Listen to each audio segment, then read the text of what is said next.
Hello students, welcome to our channel vision Guru. So ఇవాళ మనం Hindi new text book 10th క్లాస్కి సంబంధించినటువంటి new Hindi text బుక్లో మనము గద్య భాగంలో ఫస్ట్ లెసన్ అయినటువంటి బడే భాయ్ సాహెబ్ ఈ లెసన్కి సంబంధించిన క్వశ్చన్ అండ్ ఆన్సర్స్ డిస్కస్ చేయబోతున్నాము. అయితే ఈ న్యూ టెక్స్ట్ బుక్కి చెందినటువంటి పద్య భాగం అలాగే గద్య భాగం ప్లస్ నాన్ డీటెయిల్ మొత్తం లెసన్ వీడియోస్ అన్నీ కూడా ఆల్రెడీ మన ఛానల్లో అప్లోడ్ చేస్తున్నామండి. ఎవరైనా వినని వాళ్ళు ఫస్ట్ టైం విజిట్ చేస్తున్న వాళ్ళైతే ఒకసారి ఆ వీడియోస్ చెక్ చేయొచ్చు మీరు. అలాగే పద్య భాగంలోని లెసన్స్కి నేను క్వశ్చన్ అండ్ ఆన్సర్స్ వీడియోస్ కూడా ఆల్రెడీ అప్లోడ్ చేసేస్తున్నాను. సో ఈ రోజు అయితే బడే భాయ్ సాహెబ్కి చెందినటువంటి క్వశ్చన్ అండ్ ఆన్సర్స్ చూద్దాము. ఫస్ట్ ఇక్కడ మౌఖిక్ ప్రశ్న చూడండి.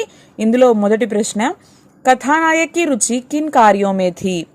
ఇక్కడ మన లేఖకు ఎవరైతే ఉన్నారో ఆయనకి ఏ పనుల్లో ఇంట్రెస్ట్ ఎక్కువగా ఉండేది, ఆయన ఏం చేయడానికి ఎక్కువగా ఆశపడుతూ ఉండేవాడు అని క్వశ్చన్ అడిగారు. ఆన్సర్ చూసినట్లయితే कथानायक अपने बड़े भाई से 5 साल छोटा था. वह अपनी बड़े भाई के साथ हॉस्टल में पढ़ता था.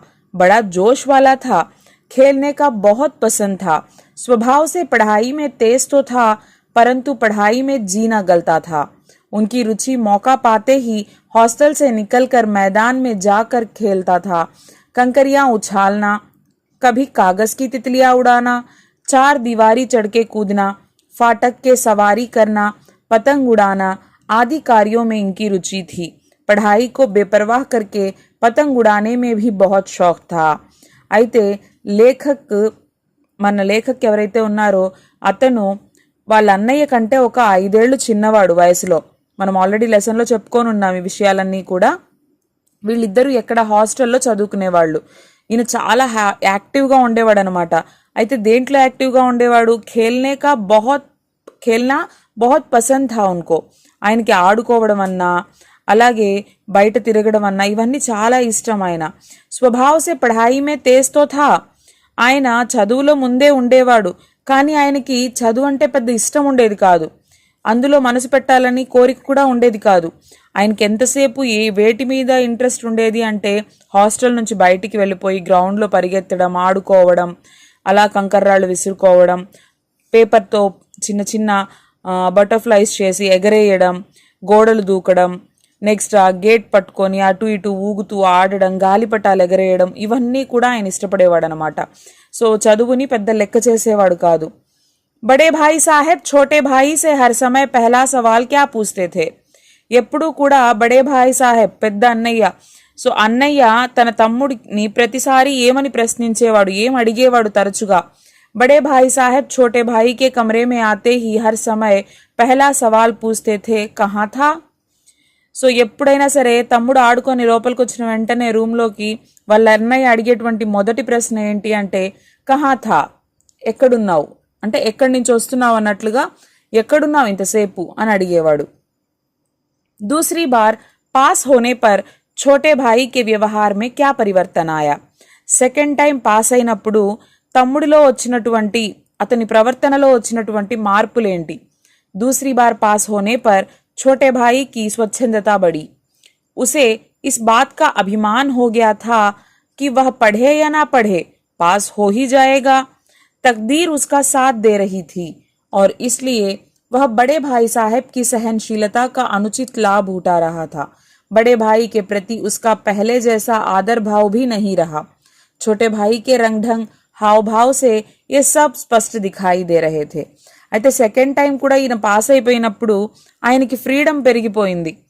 సో దీనికి అంటే నేను పాస్ అయిపోయాను అన్న గర్వం వచ్చేసింది. నేను చదివినా చదవకపోయినా నేను పాస్ అయిపోతాను. పఢే యా నా పఢే మే తో పాస్ హో హీ జాऊंगा. తక్దీర్ అంటే ఏంటంటే నాకు అదృష్టం కూడా కలిసి వస్తుంది, నాకు లక్ కూడా నాతో పాటు ఉంది, కాబట్టి నేను ఎప్పుడు పాస్ అయిపోతూ ఉంటాను, అన్నయ్య చెప్పిన మాటల్ని నేను లెక్క చేయాల్సిన అవసరం లేదు. సో అనే రీతిలో ఈయన వ్యవహారం అనేది మారిపోయింది. ఆయన హావభావాలు, ఆయన ప్రవర్తన, ఆయన ఆడుకోవడానికి వెళ్ళడం ఇవన్నీ చూస్తే సో దీన్ని బట్టి ఏమర్థమవుతుంది, సెకండ్ టైం పాస్ అయిన వెంటనే ఈయనకి తనలో ఒక తెలియనిటువంటి గర్వం వచ్చేసింది అనమాట. नेक्स्ट क्वेश्चन, बड़े भाई साहब छोटे भाई से उम्र में कितने बड़े थे और वे कौन सी कक्षा में पढ़ते थे. అయితే అన్నయ్య తమ్ముడి కంటే ఎన్నేళ్లు పెద్దవాడు, అలాగే ఏ క్లాస్లో చదువుతూ ఉండేవాడు. బడే భాయ్ సాహెబ్ ఛోటే భాయి సే ఉమ్ర మే 5 సాల్ బడే థే. సో వీళ్ళిద్దరికి ఏజ్ డిఫరెన్స్ వచ్చేసి 5 years అనమాట. అన్నయ్య కంటే తమ్ముడు 5 ఏళ్ళు చిన్న. అలాగే వే నవీ కక్షామే పడితే థే, అన్నయ్య వచ్చేసి 9th క్లాస్లో చదివేవాడు. బడే భాయ్ సాహెబ్ దిమాగ్ కో ఆరామ్ దేనే కే లియే క్యా కర్తే థే. అయితే అన్నయ్య 9th క్లాస్ చదువుతున్నాడని చెప్పాం కదా, ఈయన కొంచెం బ్రెయిన్ని రిలాక్స్ చేయడానికి ఏం చేస్తూ ఉండేవాడు. बड़े भाई साहब स्वभाव से बड़े अध्ययनशील थे, हरदम किताब खोल के बैठे रहते थे. दिमाग को आराम देने के लिए कॉपी की किताब पर तथा उसके मार्जिनों पर चिड़ियों का, बिल्लियों का तथा कुत्तों का चित्र बनाते थे.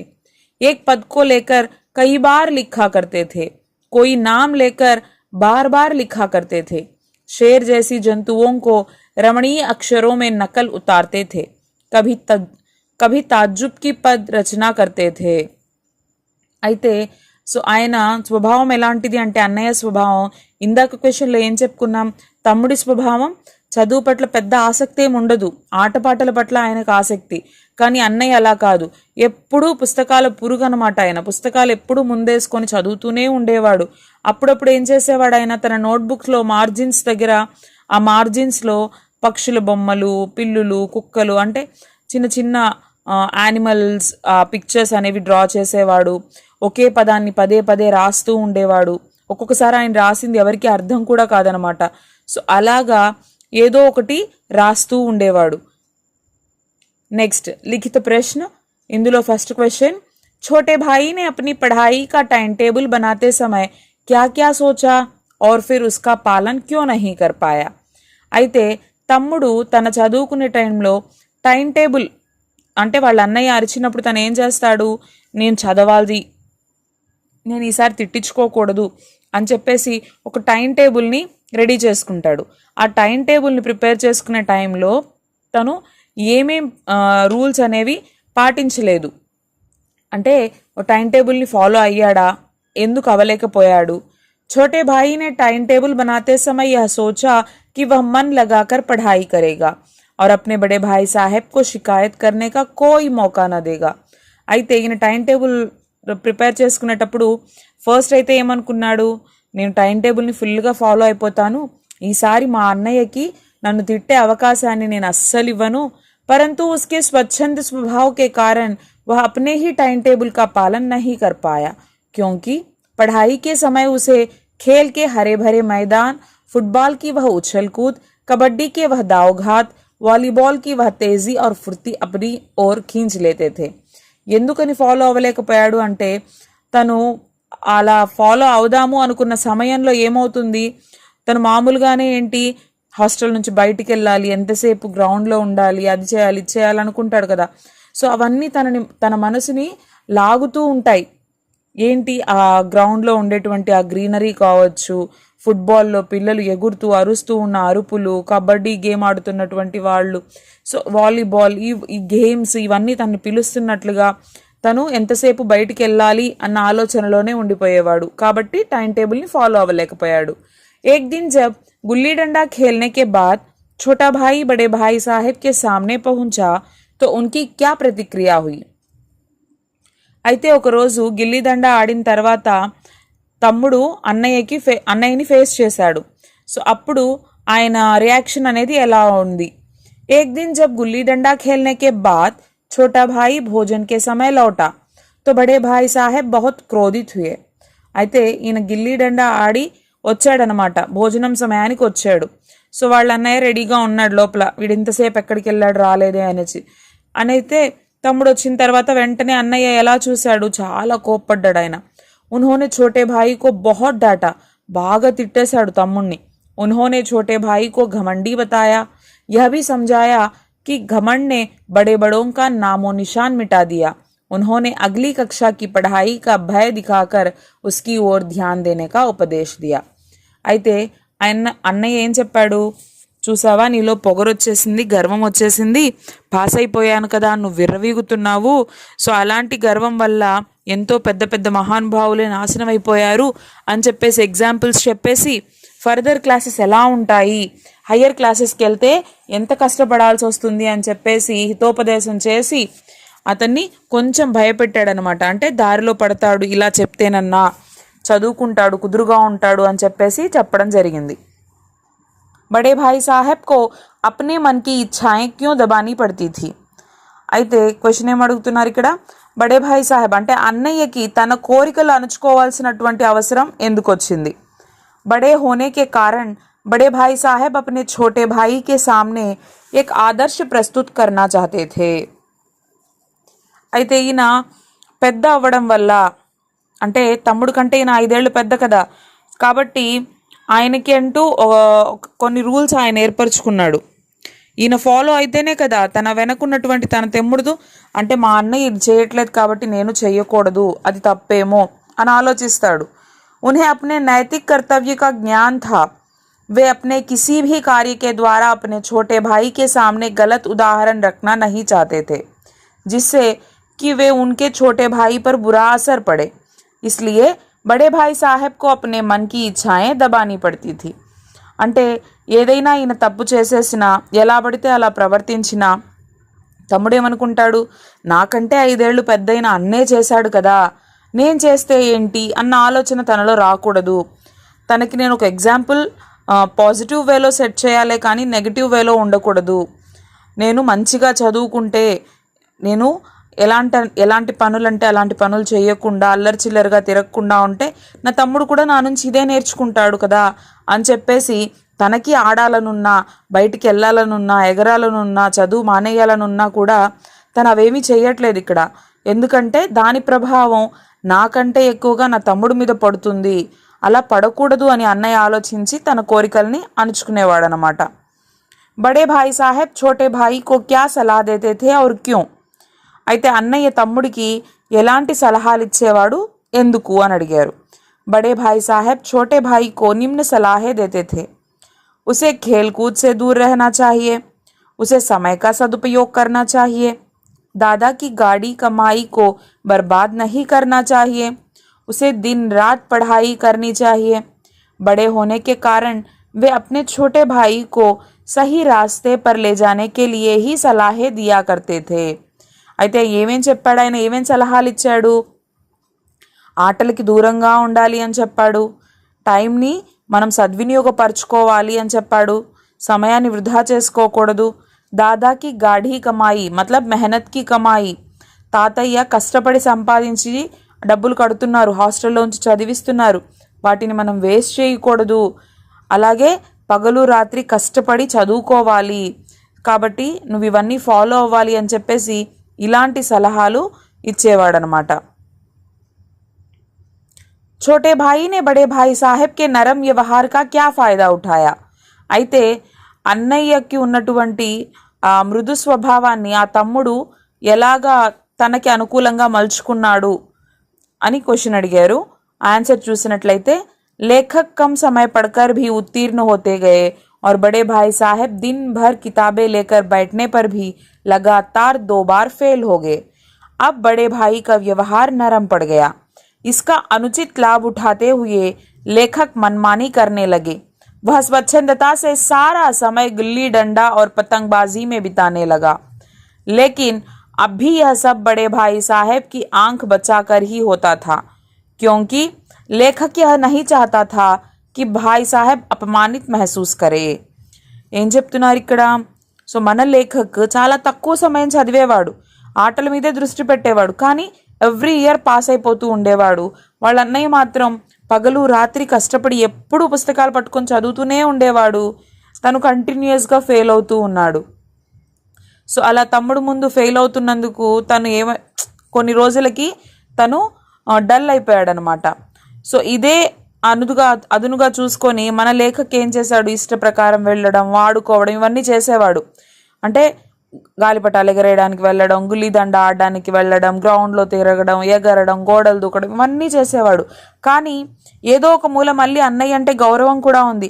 ఇవన్నీ డైరెక్ట్గా నేను చేస్తే మా అన్నయ్య మనసు నొచ్చుకుంటుందేమో, అంటే నా మాట వినకుండా వీడిలా ప్రవర్తించడానికి కారణం నేను ఫెయిల్ అయిపోవడమే కదా అని ఆయన ఎక్కడ చిన్నబుచ్చుకుంటాడోనని చెప్పేసి ఆయనకి తెలియకుండానే ఇవన్నీ చేసేవాడు. నెక్స్ట్, बड़े भाई की डांट फटकार अगर ना मिलती तो क्या छोटा भाई कक्षा में अव्वल आता? अपने विचार प्रकट कीजिए. ఒకవేళ వాళ్ళ అన్నయ్య అలా అరిచి తిట్టి కోప్పడకుండా ఉంటే నిజంగానే తమ్ముడు క్లాస్లో ఫస్ట్ వచ్చేవాడా? మీ దృష్టిలో దీని గురించి డిస్కస్ చేసి చెప్పండి అని అడిగారు. నహి. ఆన్సర్ ఏంటి? కాదు. ఎందుకంటే ఏదో ఒక మూల వాళ్ళ అన్నయ్య భయం, కొద్దిసేపు చదివినా కాస్త చదివినా కూడా తన మనసులో అన్నయ్య భయం అనేది ఖచ్చితంగా ఉంది. ఒకవేళ నేను ఫెయిల్ అయితే మా అన్నయ్య నన్ను బ్రతకనిస్తాడా అన్న భయంతోనైనా కూడా తను చదవడానికి కూర్చునేవాడు కదా. కాబట్టి నహి, ఛోటా భాయి అనుభవహీన్ థా. తనకు అనుభవం లేదు, ఎక్స్పీరియన్స్ లేదు, లోకజ్ఞానం లేదు, తెలియదు తనకి. అప్నా భలాబురా నహి సమజ్ పాతా థా. అంటే చదవకపోతే ఫ్యూచర్ ఎలా ఉంటుంది అని ఆలోచించేంత ఇది లేదు తమ్ముడికి. బడే భాయికి डांट फटकार से छोटे भाई ने कभी सीख नहीं ग्रहण की. उसने डांट खाकर झट से एक बार टाइम टेबल तो बनाया, किंतु दूसरे दिन ही उसका अपमान किया. यदि बड़े भाई साहब उसे नहीं डांटते तो वह जितना पढ़ता था उतना भी नहीं पढ़ पाता और अपना समय खेलकूद में ही गवा देता.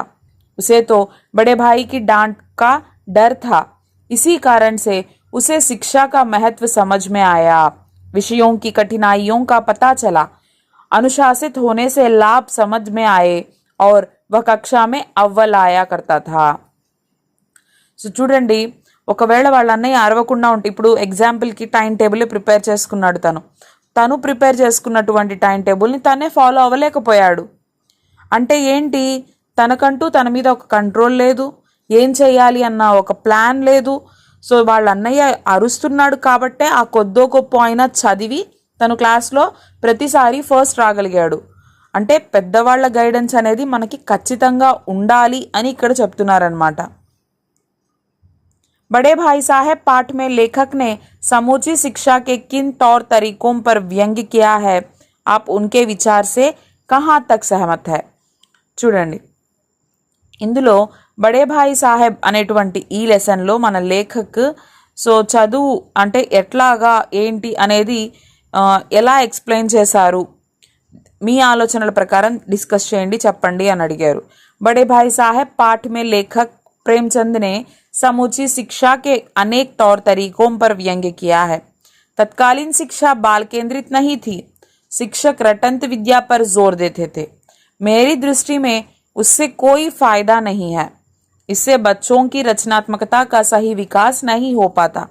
ఇందులో మన లేఖక్ ప్రేమ్చంద్ ఏం చెప్పారు అంటే, సో సమూచి శిక్ష చాలా రకరకాల రూపంలో దీని గురించి ఇందులో చెప్పారనమాట. అంటే టెంపరీ ఎడ్యుకేషన్ ఏదైతే ఉంటుందో అది మనకి పెద్ద యూజ్ లేదనమాట. అంటే ఏంటి అంటే దీంట్లో మనకి ఎక్స్ప్లెయిన్ చేయరు, అర్థం చేసుకోరు.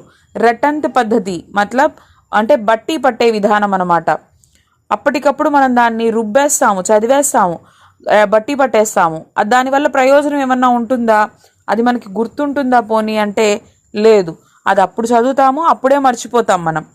अलजिब्रा ज्योमेट्री निरंतर अभ्यास के बाद भी बच्चों से गलती हो जाती थी, क्योंकि मेरी दृष्टि से बच्चों को समझने में दिक्कत थी. अध्यापक बड़े सख्त थे, उनको कोई पूछ भी नहीं सके. लेकिन आजकल की शिक्षा व्यवस्था बदल गई. शिक्षा का प्रायोगिक रूप समझने तक अध्यापक बच्चों को समझा रहे हैं. అయితే చూడండి, ఎగ్జాంపుల్కి చెప్తున్నారు. ఆల్జిబ్రా, జామెట్రీ, సో ఇలాంటి చాప్టర్స్ ఏంటి అంటే ఎంత ప్రాక్టీస్ చేసినా పిల్లలు తప్పు చేస్తూనే ఉంటారు. ఎందుకు అంటే ఇక్కడ పిల్లలకి అది రీచ్ అవ్వట్లేదు, వాళ్ళు అర్థం చేసుకోలేకపోతున్నారు. బట్టి పట్టి ఏదో వేసేస్తే ఏమవుతుంది, ఒక ప్రాబ్లం బట్టి పడతారు, వేసేస్తారు. సో అది అర్థమైతే కదా అదే మోడల్లో వేరే ప్రాబ్లం వేయడానికి. సో అక్కడ ప్రాబ్లం వస్తుంది. టీచర్స్ చూస్తే స్ట్రిక్ట్గా ఉంటారు, సీరియస్గా ఉంటారు. పోనీ వాళ్ళని అడిగేంత ధైర్యం కూడా కొంతమంది పిల్లల్లో ఉండదు. కానీ ఇప్పుడు ప్రస్తుత పరిస్థితుల్లో చూసుకున్నట్లయితే టీచింగ్ అనేది చాలా మారిపోయింది. ఎందుకు అంటే టీచర్స్ కూడా చాలా వేస్ అనమాట వెతుకుతున్నారు. ఇలా చెప్తే పిల్లలకి అర్థమవుతుంది, ఇలా చెప్తే పిల్లలు ఇంట్రెస్ట్ చూపిస్తారు, ఎలా వాళ్ళు ఇంకా నేర్చుకోవచ్చు అనే దాని మీద టీచర్స్ కూడా కాన్సన్ట్రేట్ చేస్తున్నారు. उस जमाने में सभी अंग्रेजी बोलने, लिखने, पढ़ने पर जोर देते थे, लेकिन प्राथमिक शिक्षा मातृभाषा में हो तो बच्चे जल्दी विषय को समझ सकते हैं.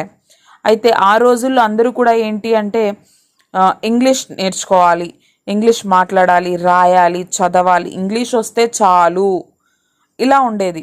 అంటే ఆ మెయిన్ టాపిక్ని ఎంతసేపు అర్థం కాని ఆ ఇంగ్లీష్లో చెప్పడమే కానీ మాతృభాషలో, అంటే మాతృభాష అంటే ఏంటి, మనం వాడేటువంటి, మనం మాట్లాడుకునేటువంటి భాష. సో మనం రెగ్యులర్గా యూస్ చేసే భాషలో మనకు కావాల్సిన విషయాన్ని చెప్తే ఎంత చక్కగా అర్థమవుతుంది, పిల్లాడు ఎంత ఈజీగా గ్రాస్ప్ చేయగలడు దాన్ని. उस जमाने में अपने देश के इतिहास के साथ साथ दूसरे देश के इतिहास को भी पढ़ाना पड़ता था. मेरी राय में बच्चों के स्तर के अनुसार इतिहास पाठ्यक्रम में रखे और उसकी शिक्षा में तुलनात्मक विधि हो तो अच्छा रहेगा. అయితే ఆ రోజుల్లో హిస్టరీ అనేది ఇండియన్ హిస్టరీతో పాటు వేరే కంట్రీస్లో జరిగినటువంటి చరిత్రను కూడా వివరించి చెప్పేవారు. అయితే నా దృష్టిలో పిల్లల స్టాండర్డ్స్ని బేస్ చేసుకొని వాళ్ళు ఎంత మాత్రం అర్థం చేసుకోగలరు, వాళ్ళ స్టాండర్డ్స్ ఎంతవరకు ఉన్నాయి, దీన్ని బేస్ చేసుకొని కంపేర్ చేస్తూ చెప్తే బాగుంటుంది అని ఇక్కడ ఇచ్చారనమాట. నెక్స్ట్, బడే భాయ్ సాహెబ్ కే అనుసార్ జీవన్ కి సమజ్ कैसे आती है. అయితే బడే భాయ్ సాహెబ్ దృష్టిలో చూస్తే మనము ఆయన ఆలోచన ప్రకారం జీవితం మనకి ఎలా అర్థమవుతుంది. बड़े भाई साहब के अनुसार जीवन की समझ ज्ञान के साथ अनुभव और వ్యవహారికత से आती है. అయితే జీవితం అనేటువంటి ఆ పాఠాన్ని నేర్చుకోవాలి అంటే బుద్ధి జ్ఞానంతో పాటు అనుభవం అనేది చాలా ఇంపార్టెంట్. प्रस्तुति ज्ञान को अनुभव में उतारने पर ही हम सही जीवन जी सकते हैं. हमारे बड़े बुजुर्गों ने भले कोई किताबी ज्ञान नहीं प्राप्त किया था, लेकिन अपने अनुभव और व्यवहार के द्वारा उन्होंने अपने जीवन की हर परीक्षा को सफलतापूर्वक पास किया. अतः पुस्तकीय ज्ञान और अनुभव के तालमेल द्वारा जीवन की समझ आती है. అయితే ఎగ్జాంపుల్కి చూసుకున్నట్లయితే మన ఇళ్లలో చాలామంది పెద్దవాళ్ళు ఉంటారు. వాళ్ళు పెద్ద పెద్ద చదువులేం చదువుకొని ఉండరు, కానీ వాళ్లకు ఉన్నటువంటి అనుభవం ఎంత చదువుకున్నా కూడా మన దగ్గర తక్కువే ఉంటుంది. వాళ్ళకి తెలిసినన్ని విషయాలు అనుభవాల ద్వారా వాళ్ళు ఎన్నో పాఠాలు నేర్చుకొని ఉంటారు, ఎన్నో ఒడిదుడుకులు చూసుంటారు. సో కాబట్టి పుస్తక జ్ఞానంతో పాటు అనుభవం అనేది కూడా చాలా ఇంపార్టెంట్. छोटे भाई के मन में बड़े भाई साहब के प्रति శ్రద్ధ क्यों उत्पन्न हुई. అయితే చివరికి తమ్ముడి మనసులో అన్నయ్య పట్ల ప్రేమాభిమానాలు, గౌరవం ఎందుకు ఏర్పడ్డాయి, ఎప్పుడు ఏర్పడ్డాయి, ఎందుకు ఏర్పడ్డాయి. छोटा भाई गली के लड़कों के साथ पतंग के लिए बेतहाशा दौड़ा चला जा रहा था. जब बड़े भाई साहब ने गली में दौड़ते हुए उसे देखा तो उन्होंने उसे बहुत समझाया. उन्होंने यह भी कहा कि उन्हें जीवन का लेखक से ज़्यादा अनुभव है. इसके लिए उन्होंने दादा, अम्मा, हेडमास्टर की माँ के उदाहरण भी दिए कि वे अनपढ़ होते हुए भी घर का प्रबंध करना, खर्च संभालना आदि भली भांति कर लेते थे. उन्होंने यह भी कहा कि मेरे रहते हुए तुम कभी बेराह नहीं चल सकोगे. अगर तुम ना माने तो मैं थप्पड़ का भी प्रयोग कर सकता हूँ. ऐसे में लेखक को अपनी लघुता का एहसास हुआ और बड़े भाई साहब के प्रति श्रद्धा उत्पन्न हुई. అయితే ఒకరోజు తమ్ముడు వీధిలో ఆడుకుంటూ ఉన్నాడనమాట. గాలిపటాలు ఎగరేస్తూ అసలు మైమరిచిపోయి పరిగెడుతూ ఉన్నాడు. అప్పుడు వాళ్ళ అన్నయ్య చూశాడనమాట. చూసి తనకి నచ్చజెప్పాడు, ఇలా నువ్వు అల్లరి చిల్లరిగా తిరగకూడదు. నువ్వు అనుకుంటున్నావేమో నువ్వు పాస్ అయిపోయావు కదా, నేను ఫెయిల్ అయిపోయాను కదా, నువ్వు కూడా పెద్దవాడివి అయిపోయినట్టు నువ్వు ఫీల్ అవుతున్నావేమో. మన ఇద్దరము 5 ఏళ్ల వ్యత్యాసంలో ఉన్నాం. నేను నీకంటే 5 ఏళ్ళు పెద్దవాణ్ణి, కాబట్టి నీకంటే ఎంతో కొంత అనుభవం నాకు ఎక్కువే ఉంటుంది. నేనేం చెప్పినా నీ మంచికే చెప్తాను అని చెప్పేసి ఎగ్జాంపుల్కి చెప్తున్నాడనమాట. అంటే మన తాతయ్య, అమ్మ, అలాగే హెడ్ మాస్టర్ గారి అమ్మగారు వీళ్ళందరూ పెద్ద చదువుకోలేదు, కానీ వాళ్ళు ఎలా తమ పనుల్ని చక్కబెట్టుకుంటున్నారు, ఎలా అన్నీ వాళ్ళు బ్యాలెన్స్ చేసుకుంటున్నారు అని చెప్పేసి ఒక్కొక్కరి గురించి ఎగ్జాంపుల్స్ చెప్తూ చెప్పాడనమాట. నిన్ను నేను చెడు మార్గంలోకి పోనివ్వను, కావాలంటే నిన్ను ఒక చెంపదెబ్బ కొట్టైనా సరే నేను మంచి మార్గంలో పెట్టగలను అని చెప్పినప్పుడు నిజమే కదా ఆయన చెప్పిందంతా, నేను చిన్నవాడినే కదా అని చెప్పేసి అప్పుడు ఆయనకి అనిపించిందనమాట. బడే భాయికి స్వభావగత్ విశేషతాయే బతాయే. సో అన్నయ్య స్వభావం ఎలాంటిది, ఆయన స్వభావంలో ప్రత్యేకతలు ఏంటి. बड़े भाई स्वभाव से बड़े अध्ययनशील थे. वे हर समय किताबों में खोए रहते थे। वे बड़े परिश्रमी थे। वे परिश्रम को सफलता की कुंजी मानते थे। वे अनुशासन प्रिय थे। वे समय को कभी बर्बाद नहीं करते थे। जीवन के अनुभवों को ज्यादा महत्व देते थे। आत्मनियंत्रण करना जानते थे। स्वयं को नियंत्रण में रखकर छोटे भाई के लिए आदर्शवादी बनने में यकीन रखते थे। उन्होंने माना कि उनके द्वारा किए गए प्रत्येक कार्य का असर उनके छोटे भाई पर पड़ेगा। इसके अलावा वे उपदेश देने की कला में भी निपुण थे। वे जानते थे कि छोटे भाई को कैसे समझाया जा सकता है। इस प्रकार हम कह सकते हैं कि बड़े भाई में అనేక గుణ విద్యమాన్ थे जो అనుకరణీయ थे। అయితే ఈయన చాలా మంచి వ్యక్తి అన్నమాట స్వభావం పరంగా కూడా, ఎందుకంటే ఎల్లప్పుడూ చదువుకుంటూ ఉండేవాడు, కష్టపడే తత్వం ఉన్నవాడు, కష్టపడితేనే ఫలితం దక్కుతుంది అని నమ్మేటువంటి వ్యక్తి, చాలా పర్టికులర్గా ఉండేవాడు, డిసిప్లైన్గా ఉండేవాడు, సో ఎక్స్పీరియన్సెస్ నుంచి నేర్చుకున్నాడు, అనుభవాలకి ఎక్కువ ఇంపార్టెన్స్ ఇచ్చేవాడు, తన మీద తనకి సెల్ఫ్ కంట్రోల్ ఉండేది, అంటే తన తమ్ముడికి ఒక ఐడియల్గా ఉండాలి, నన్ను చూసి నా తమ్ముడు నేర్చుకోవాలి, సో అలా నేను ఉండాలి, తనకు ఒక రోల్ మోడల్గా నేను ఉండాలి అని ఆలోచించేవాడు. కాబట్టి ఎలా చెప్తే తమ్ముడు అర్థం చేసుకుంటాడు, ఎలా తనకి చెప్పాలి, ఎలా నచ్చజెప్పాలి, ఎలా మంచి మార్గంలో సవ్యంగా తనని నేను దారికి తీసుకురావాలి అని చెప్పేసి ఆలోచించేటువంటి ఒక మంచి, అంటే ఈయన నుంచి నేర్చుకోవచ్చు, ఈయనని మనం ఫాలో అవ్వచ్చు అనుకునేటువంటి ఒక మంచి క్యారెక్టర్ కలిగినటువంటి వ్యక్తి అన్నమాట। बड़े भाई साहब ने जिंदगी के अनुभव और किताबी ज्ञान में से किसे और क्यों महत्वपूर्ण कहा है। అయితే అన్నయ్య ఈ జీవిత పాఠాలు అనేవి సో దేంట్లో నుంచి మనం నేర్చుకోవచ్చు, అనుభవం నుంచా లేకపోతే పుస్తక జ్ఞానం నుంచా, దేనికి ఎక్కువ ఇంపార్టెన్స్ ఇచ్చాడు। बड़े भाई साहब पाठ में लेखक के अनुसार आजकल विद्यार्थियों को जो कुछ भी पढ़ाया जा रहा है उसका उनके वास्तविक जीवन से कोई लेना देना नहीं है। इसे पढ़कर उन्हें जीवन में कोई विशेष लाभ भी नहीं होता। इसीलिए बड़े भाई साहब ने किताबी ज्ञान से जिंदगी की अनुभव को महत्वपूर्ण कहा है, क्योंकि पढ़कर महज इम्तिहान पास कर लेना, डिग्रियां प्राप्त कर लेना कोई बड़ी बात नहीं है। असली बात यह है कि बुद्धि का विकास कितना हुआ और जीवन मूल्यों के प्रति हम कितना जागरूक है। చూడండి, అయితే ఆయన దృష్టిలో ఈ విద్యార్థులు చదువుకుంటున్నటువంటి చదువు వాస్తవిక జీవితంలో సమాజంలో రేపు తను బ్రతకడానికి ఉపయోగపడేటువంటి ఒక్క విషయం కూడా ఉండట్లేదు అని ఆయన చెప్తున్నాడు। ఎందుకంటే ఆ చదివి మనము కేవలం డిగ్రీలు పొందడానికి, ఎగ్జామ్స్ పాస్ అవ్వడానికి మాత్రమే ఆ చదువు పనికొస్తోంది। మనం సమాజంలో నలుగురితో ఎలా మెలగాలి, ఎలా ఉండాలి, ఎవరితో ఎలా మాట్లాడాలి, ఎవరిని మనవాళ్ళుగా దగ్గరుంచుకోవాలి, ఎలాంటి వ్యక్తులు ఉంటారు, వాళ్ళని మనం ఎలా ఫేస్ చేయాలి, ఒక ప్రాబ్లం వచ్చినప్పుడు మనల్ని మనం ఎలా మలుచుకోవాలి, ఎలా ధైర్యంగా నిలబడాలి, ఇవన్నీ అనుభవాల నుంచి నేర్చుకోవాలి। పుస్తకాల్లో రాస్తుండరు ఎవ్వరూ కూడా ఇలాంటి విషయాలు, కాబట్టి ఆయన ఎప్పుడూ కూడా అనుభవాలకే పెద్దపీట వేసేవాడు। जिंदगी के अनुभव उन्हें ठोस धरातल देते हैं जिससे हर परिस्थिति का सामना किया जा सकता है। पुस्तकें व्यवहार की भूमि नहीं होती।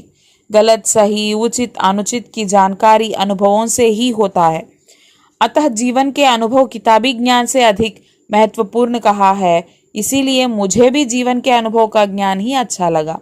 సో ఇప్పుడే చెప్పుకున్న మంచి చెడు, ఎప్పుడు మనం ధైర్యంగా ఉండాలి, ఇలాంటి విషయాలన్నీ మనకి అనుభవాల నుంచి, అనుభవజ్ఞులైన మనుషుల నుంచే దొరుకుతాయి, కానీ ఏ పుస్తకాల్లో కూడా ఇవి రాసుండరు। కాబట్టి నాకు కూడా ఇలాగే అనిపిస్తుంది, అనుభవాలు పుస్తక జ్ఞానం కంటే ఎంతో గొప్పవి।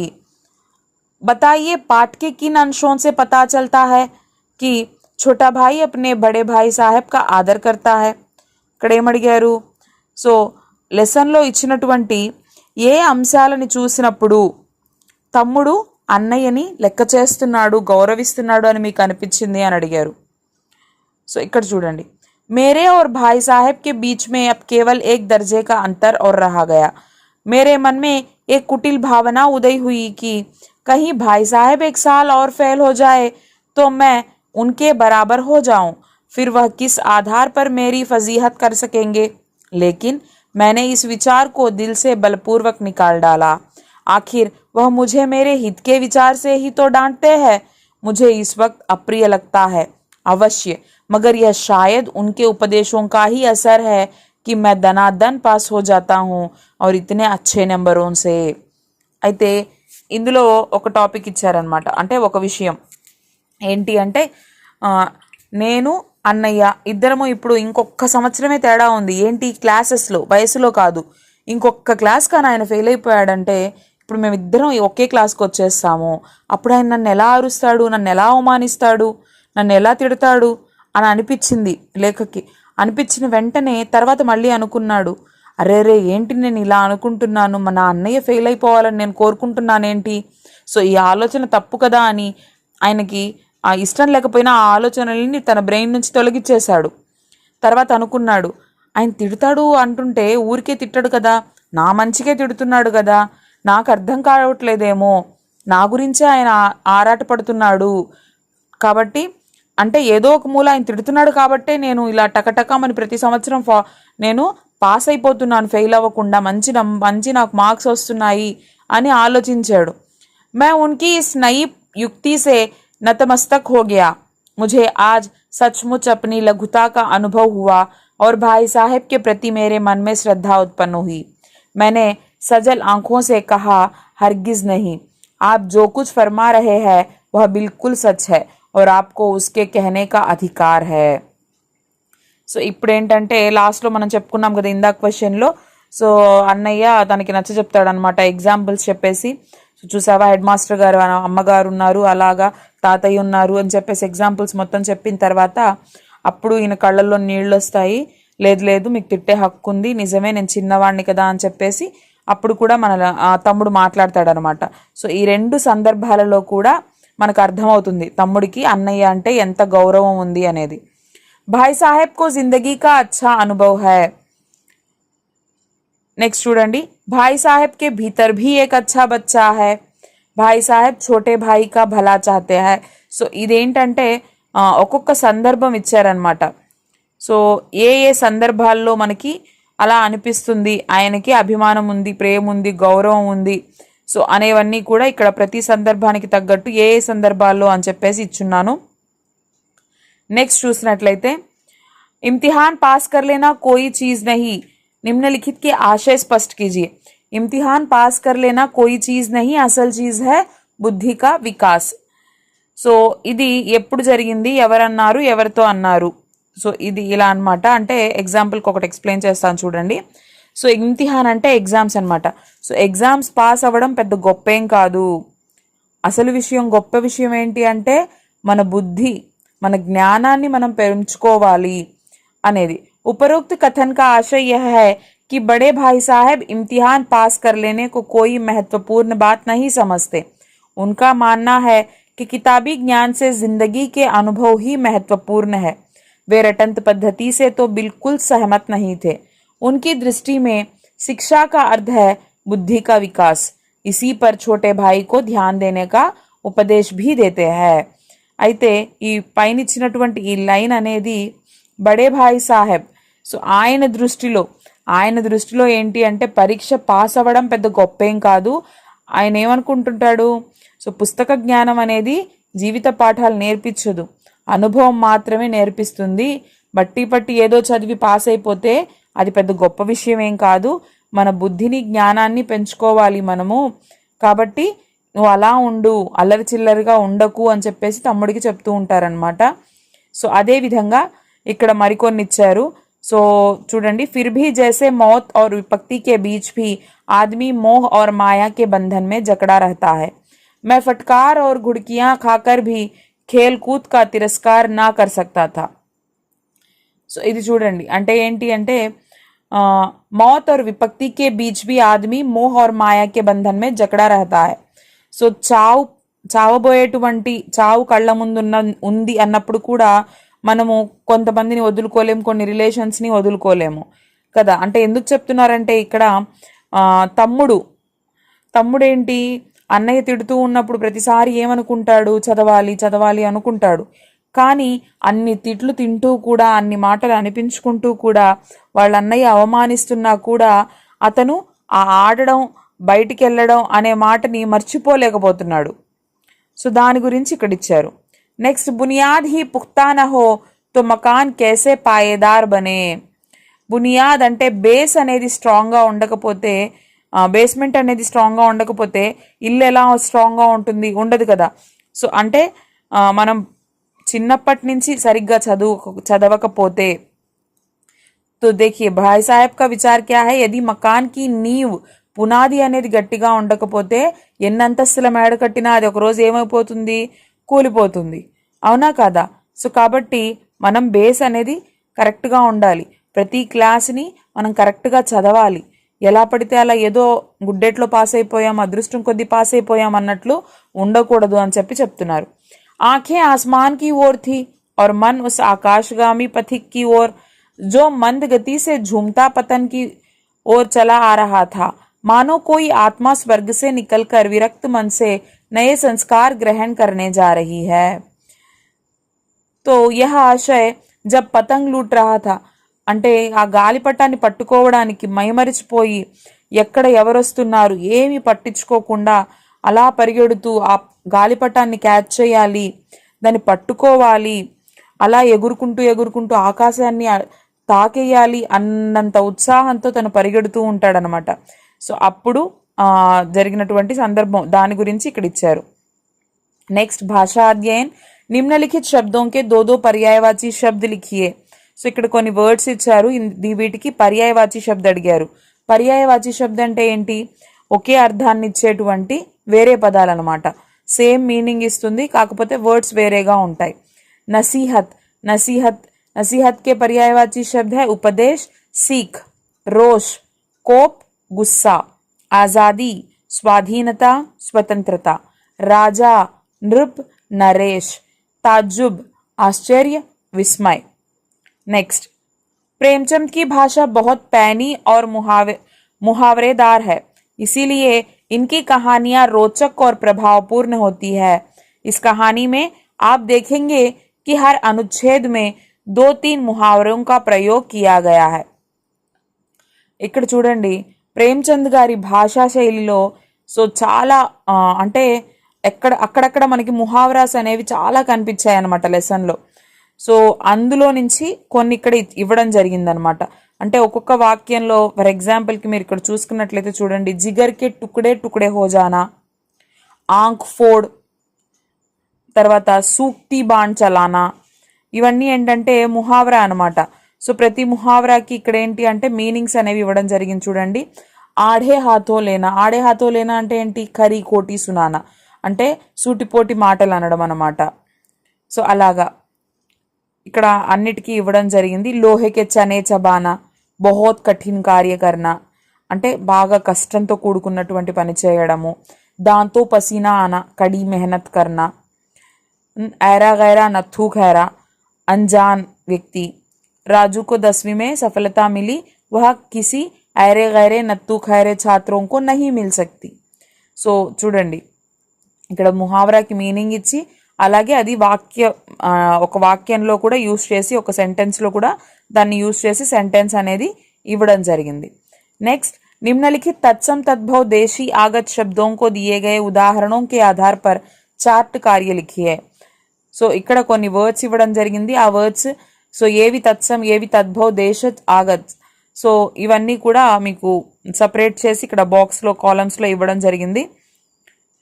అండ్ నెక్స్ట్, क्रियाएं मुख्यतः 2 प्रकार की होती है, सकर्मक और अकर्मक. सकर्मक क्रिया वाक्य में जिस क्रिया के प्रयोग में कर्म की अपेक्षा रहती है उसे सकर्मक क्रिया कहते हैं, और अकर्मक क्रिया वाक्य में जिस क्रिया के प्रयोग में कर्म की अपेक्षा नहीं होती उसे अकर्मक क्रिया कहते हैं. ఇక్కడ మనకి క్రియా భేదించారు, సకర్మక క్రియ, అకర్మక క్రియ అంటే ఏంటి ఉదాహరణలు ఇచ్చారు. సో ఇవి మనము మళ్ళీ గ్రామర్ క్లాసెస్ ఏవైతే ఉంటాయో వ్యాకరణకి సంబంధించి సపరేట్గా క్లాసెస్ చెప్పుకున్నప్పుడు మనం క్రియా గురించి, క్రియాకే భేద్, సో వాటి ఎగ్జాంపుల్స్ అవన్నీ కూడా మనం డిస్కస్ చేద్దాము. సో ఇక్కడైతే వీటికి ఆన్సర్స్ ఇవ్వడం జరిగింది, ఏది సకర్మక్ ఏది అకర్మక్ అనేది ప్రతి వాక్యానికి ఎదురుగా. అలాగే ఇక్ ప్రత్యయ లగాకర్ शब्द बनाइए.